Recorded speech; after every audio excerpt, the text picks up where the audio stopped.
I really wanted to dedicate a good portion about this final question, but I guess, we can obviously do it in our next talk, hopefully. But I really think it would make sense to finish off with it and Sure. for you to speak on mine on that. Obviously, you've mentioned, your involvement in your research in terms of feminism within art and so on.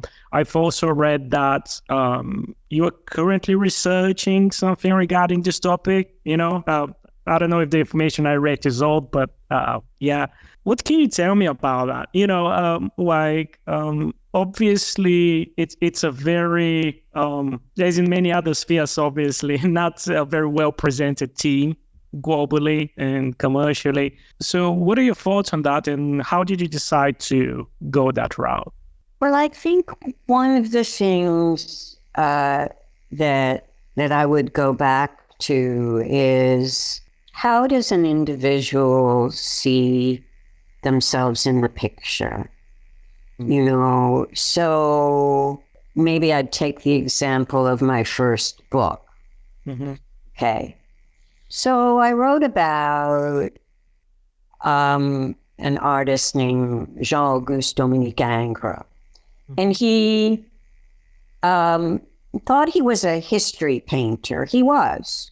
He got that appellation, appellation, a peintre d'histoire, which was the highest achievement in terms of the hierarchies of painting. So, you have history painting, which is the summit in the 19th century, until, vanguard art comes in and just completely retools that. And then you have genre painting, scenes of everyday life. And then you have basically the portrait and landscape there at the bottom. So Ingres, as it turned out in the annals of history, coming up to our own time, is most famous for his portraits and his nudes. He wouldn't have wanted that to be the case, but it's true, because he was proto-modern, and people like Picasso and Matisse loved him. He made this very famous painting called the Grand Odalisque, which is a woman reclining. She's like wearing a turban. She's in a kind of Turkish harem situation. So, it's about French colonialism, fantasies thereof. But he also makes her back this beautiful long curve. Critics at the time said, well, he doesn't know how to draw. She has too many lumbar vertebrae.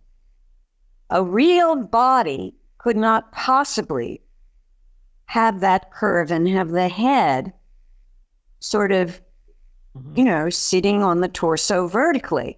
Mm-hmm. He distorted to make a more beautiful line. That was an aesthetic choice.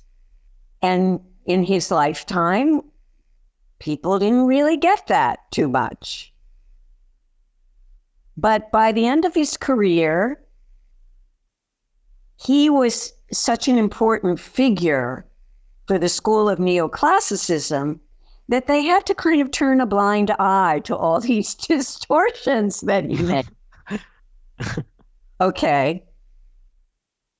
So the point of this is that I was really interested in these weird bodies. And a lot of people who were feminists at that time, sort of been in the 80s, were saying,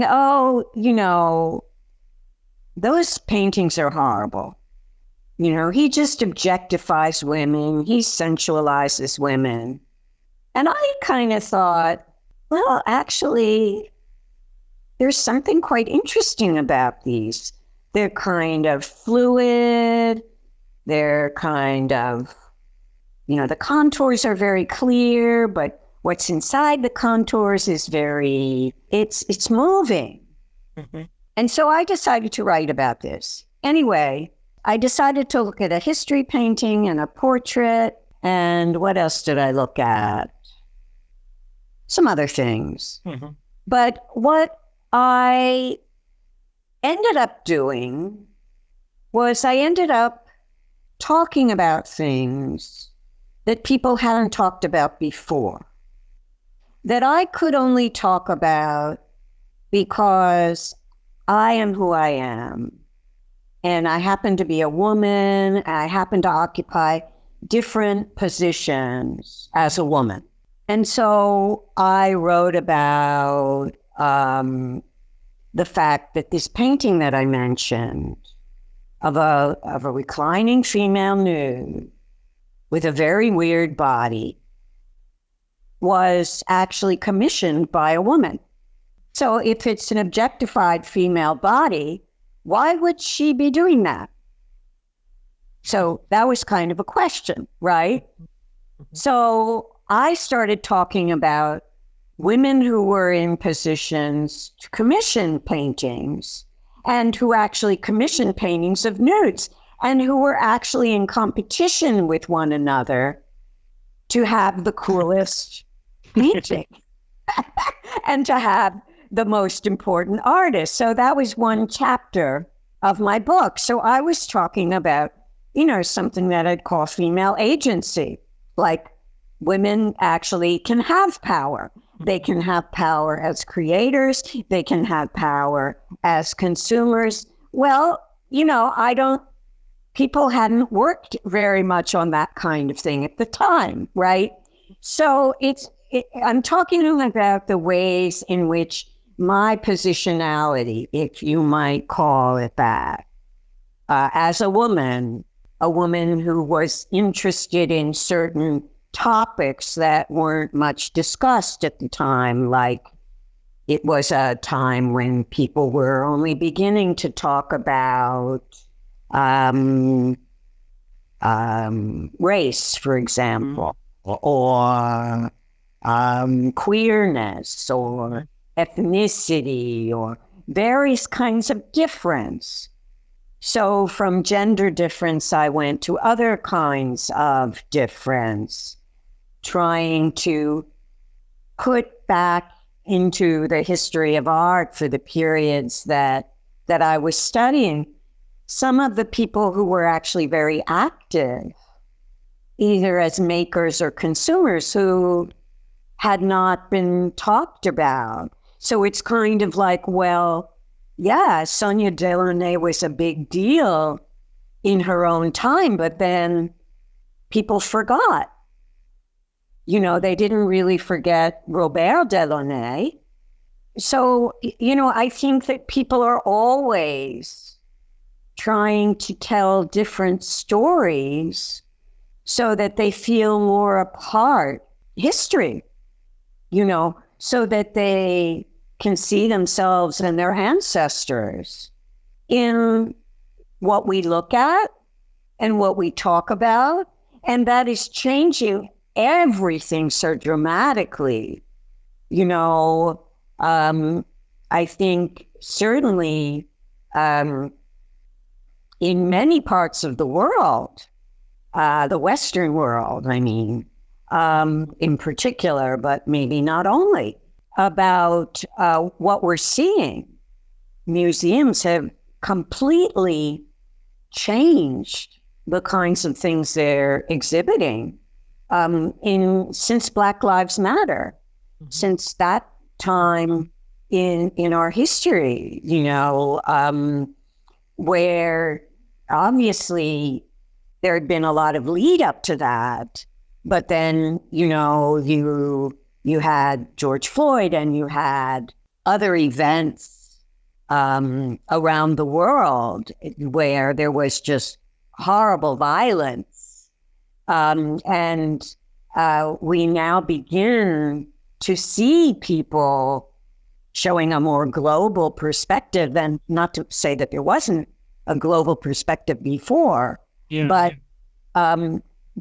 it's changed. And I think in a way that feminism is one of the ways of seeing and the ways of representing through that different way of seeing, a kind of you know, enlarging of who's at the table.